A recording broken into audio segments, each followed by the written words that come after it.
Honey in the Rock. They were actually singing in our old Firehouse studio, and wonderful to see them there. As we broadcast from our new printing press studios, this is Democracy Now!, democracynow.org, The War and Peace Report. I'm Amy Goodman. The list of winners for the 2010 Pulitzer Prize were announced Monday. Among them, Sherry Fink, reporter with the nonprofit investigative news group ProPublica. She won the Pulitzer for investigative reporting for her story in collaboration with the New York Times Magazine on the urgent life and death decisions made by doctors at a New Orleans hospital when they were cut off by the floodwaters of Hurricane Katrina. Meanwhile, Anthony Shadid walked away with his second Pulitzer for his Washington Post series on the war in Iraq. Well, my next guest is the first African-American woman to be awarded a Pulitzer Prize for fiction. Author, poet, activist Alice Walker awarded the 1983 Pulitzer for her novel The Color Purple. She has written many books since then. Her latest, just out, is called Overcoming Speechlessness. A poet encounters the horror in Rwanda, Eastern Congo, and Palestine, Israel. Alice Walker joining us here in our new Firehouse, in our new Democracy Now! Studios. Welcome to Democracy Now! It's so beautiful. Well, welcome to the greenest TV, radio, internet studios in the country. It's great to have you here. Thank you. And I look forward to speaking to you tonight at the 92nd Street Y in the public conversation. But Alice, this latest book, why did you call it Overcoming Speechlessness? I wanted to address what I feel is a real problem that we have in the last century, actually, or even before. And that is that things can be so horrible that people lose the ability to talk about them. And I had this happen when I was in college, actually, when I learned that the King of Belgium had decided that if the Africans in the Belgian Congo could not fulfill their rubber quota that he had imposed on them, he could order their hands to be chopped off. This was so appalling to me as a student, as an 18 and 19-year-old, that I couldn't speak about it. I put it somewhere that I left for many years. And I think this has happened over and over to people, that they encounter these brutalities, these atrocities, and they literally can't talk about them, and so we don't speak. But if we don't speak, then there's more of it, and more people suffer. So it's a call to overcoming speechlessness.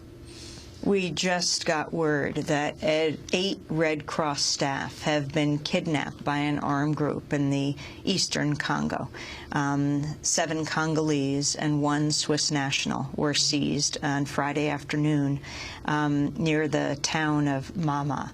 Near the town of in a South Kivu province by the Mama rebels. This according to the Red Cross. You went to Eastern Congo? I was in Eastern Congo, and I met some women who were survivors of enslavement and sexual abuse that was so horrendous that it was a challenge to even hear it and even to see some of the damage. On the other hand, I found that by being there, I gave myself some comfort, because I wasn't trying to see people at a distance and removing my feelings from them. It was very frightening, because there were lots of soldiers everywhere, and people who had been damaged by soldiers, people who'd lost limbs, and it was traumatic. You began, though, by talking about Rwanda, and then you traced the violence to Congo. Talk about Rwanda. Yes, well, in Rwanda, because of the killing of so many Tutsis by the Hutu, and really a slaughter. And you trace it back. Well, I went all the way back to, again, those Belgians, the Belgians, and before them, the Germans. They came into the Congo, and they decided that the Tutsi people, because they had larger skulls, were more like Europeans, and so they should be in charge of the Hutu people, whose skulls apparently were not as large. Anyway, they instigated this rule of one clan by the other, even though these people had been fairly peaceful, living together for centuries. And after they had done this, they finally, after many years of domination, a century or so, they left, but they left the Hutu in charge of the Tutsi. And so eventually the hatred that had been building over a long, long period erupted into genocide. And so I'd heard about this awful thing that the Hutu Interahamwe people had killed 800,000 of the Tutsi people. And that, again, was so awful, I couldn't really entirely let myself feel what it must be like to actually have your body hacked away from you, which is what happened to all of those people. But eventually, I needed to go there, and so I did. And what I found was, that the Rwandan people have done a wonderful job of memorializing what happened, and they have also elected more women to help run the country than almost anywhere else. But on the other hand, the soldiers and the murderers, a lot of them just went into the Congo, and so we went there, not following them, but because we wanted to see the Congo, which is incredibly beautiful. It is the most exquisite country. I had no idea. I mean, lakes and trees and just a wonderful place, except it is torn to bits by the war. And a lot of the people who did the killing in Rwanda are there, and they had been murdering and abusing the people terribly. And so one of the women that I talk about in my book is a woman who had been basically chopped up, and I find it hard to talk about it even now, but she survived, and she is now looking for her children who survived, one or two of them.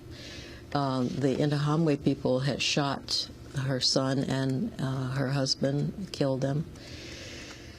So it's a kind of violence in the world now that is truly unspeakable. I mean, that is the part of it, that overcoming speechlessness means speaking about what really is unspeakable because it is so terrible. You go in the book from Rwanda to Eastern Congo to Palestine, Israel. Mm-hmm. It was your first trip? To Palestine? Yes. What made you go? Well, I was actually mourning the death of my own sister.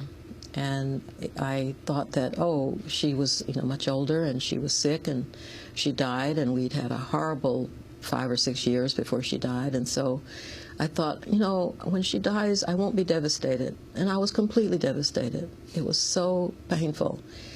And I was out trying to deal with my own devastation when I learned about a woman in Palestine during the bombing who had lost 5 of her daughters, and she herself was unconscious.